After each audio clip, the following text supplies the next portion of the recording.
जी बिस्मिल्लाहिर्रहमानिर्रहीम। जी अब हम बात करते हैं न्यूमेरिकल नंबर 5 की। तो न्यूमेरिकल नंबर 5 है a car move with uniform velocity of 40 metre per second. अब देखें यूनिफॉर्म वेलोसिटी दी है, वेलोसिटी दे दी आपको 40 मीटर पर सेकंड। तो 40 मीटर पर सेकंड की वेलोसिटी जो कि यूनिफॉर्म वेलोसिटी है, ये बहुत इंपॉर्टेंट बात है कि यूनिफॉर्म वेलोसिटी से वो मूव कर रहा है for 5 second. It come to rest in next 10 second. और टाइम दे दिया आपको कि टाइम जो है वो 10 सेकंड के बाद वो रेस्ट में आ जाएगा। तो 10 सेकंड के बाद उसने रुक जाना है। जब रेस्ट में आ गया तो उसकी फाइनल वेलोसिटी वी एफ हो गया 0, क्योंकि रुक गया है, और ये वी आई मान लेते हैं। विद यूनिफॉर्म डीसेलरेशन, इसका मतलब है यहाँ पर एक्सेलरेशन में कमी, एक्सेलरेशन नेगेटिव है क्योंकि वेलोसिटी में कमी हो रही है, ब्रेक अप्लाई की जा रही है। तो हमने डीसेलरेशन जिसे रिटार्डेशन ए आर, ये हमने मालूम करना है। Total distance travel by the car, जब हम ब्रेक लगा रहे थे तो उस वक्त वो कितना डिस्टेंस कवर करेगा, वो डिस्टेंस भी हमने फाइंड आउट करना है। तो दो चीज़ें हमने यहाँ पे फाइंड आउट करनी है, एक डिस्टेंस है और एक है हमारे पास डीसेलरेशन। अब इसे मालूम करने के लिए ये हमारे पास डाटा आ गया आज। अब सबसे पहले हम डिस्टेंस फाइंड कर सकते हैं और रिटार्डेशन, दोनों के सिंपल से फॉर्मूले हैं, वो हम अप्लाई करेंगे तो हमारे पास सिंपली आंसर आ जाएगा।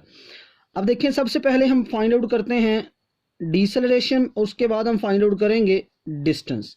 तो डीसेलरेशन एक्सेलरेशन का फॉर्मूला अप्लाई होगा। एक्सेलरेशन का फॉर्मूला क्या है, we f minus v i divided by T.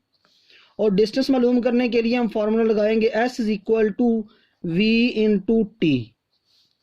अब आपके पास वी एफ की वैल्यू 0 माइनस वी आई की वैल्यू है 40 डिवाइडेड बाय 10।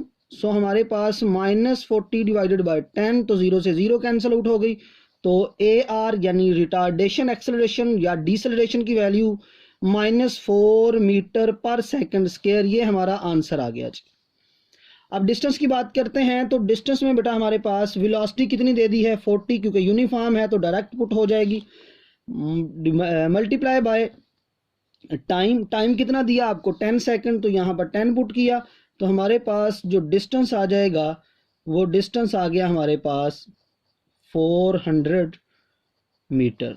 तो ये है हमारे पास डिस्टेंस बेटा, और ये है हमारे पास डीसेलरेशन। अब हम चलते हैं नेक्स्ट न्यूमेरिकल की तरफ, जो कि न्यूमेरिकल नंबर है 6। अब देखिए न्यूमेरिकल नंबर 6 जो है a train starts from rest. So v i initial velocity जो हमें दे दी है वी आई, वो हमें प्रोवाइड कर दी है जी 0 विद एन एक्सेलरेशन। और एक्सेलरेशन जो हमें दे दिया है वो दिया है 0.5 metre per second square. Find its speed in kilometre per our. तो स्पीड वी एफ हमने मालूम करना है, लेकिन किस में, किलोमीटर पर आवर में। ये यहाँ पर कंडीशन है। When it has moved through distance S दे दिया आपको 100 मीटर। अब देखिए डाटा जो हमें दिया है उसमें डिस्टेंस प्रोवाइड है, फाइनल वेलोसिटी का फाइंड आउट करना है और एक्सेलरेशन का पता है। तो हम यहाँ पर फर्स्ट इक्वेशन जो है उसी को इस्तेमाल करेंगे। तो v f is equal to v i plus a t. अब यहाँ पर हमारे पास ए है, यहाँ पर हमारे पास टी का नहीं पता, तो हम यहाँ पर फर्स्ट इक्वेशन की बजाय हम सेकंड इक्वेशन जो है उसकी अगर बात करें तो सेकंड इक्वेशन में हमारे पास s is equal to v i plus half a t square. यहाँ पर भी टाइम चाहिए, तो इसकी बजाय हम थर्ड इक्वेशन देखते हैं। तो third equation 2as is equal to v F square minus v i square. तो ये देखिए जो गिवन डाटा है उसके मुताबिक फाइनल वेलोसिटी हमें मालूम करनी है, इनिशियल वेलोसिटी है, एक्सेलरेशन है और डिस्टेंस है। तो हम ये तीनों इक्वेशन में से सिर्फ तीसरी इक्वेशन जो है इसे अप्लाई कर सकते हैं, फर्स्ट टू इक्वेशंस को हम अप्लाई नहीं कर सकते। सो इसी को हम सॉल्व आउट करते हैं। तो 2 ए की वैल्यू हमें दे दी है यहाँ पर 0.5, और याद रखिएगा 0.5 का मतलब 1/2 भी होता है। तो हम यहाँ पर पुट कर देते हैं 1/2, और s जो है वो हमारे पास है जी 100, और वी एफ हमने चूंकि फाइंड करना है V F square as it is V I 0 का स्क्र। सो ये आ गया वी एफ स्क्र, ये 2 से 2 कैंसिल हो गया और ये आ गया जी 100। अब हमें वी एफ चाहिए तो दोनों तरफ स्क्वायर रूट ले लिया, जब स्क्वायर रूट लेंगे तो ये VF आपके पास आ जाएगा 10, लेकिन यहाँ पर जो आंसर होगा ये आएगा मीटर पर सेकंड में। लेकिन हमें जो क्वेश्चन दिया गया है उसमें हमने फाइनल वेलोसिटी जो फाइंड आउट करनी है वो मीटर पर सेकंड में नहीं करनी, हमने उस मीटर पर सेकंड को कन्वर्ट करना है किलोमीटर पर आवर में। तो आप बच्चे जानते हैं कि मीटर पर सेकंड एक छोटा यूनिट है और किलोमीटर पर आवर एक बड़ा यूनिट है।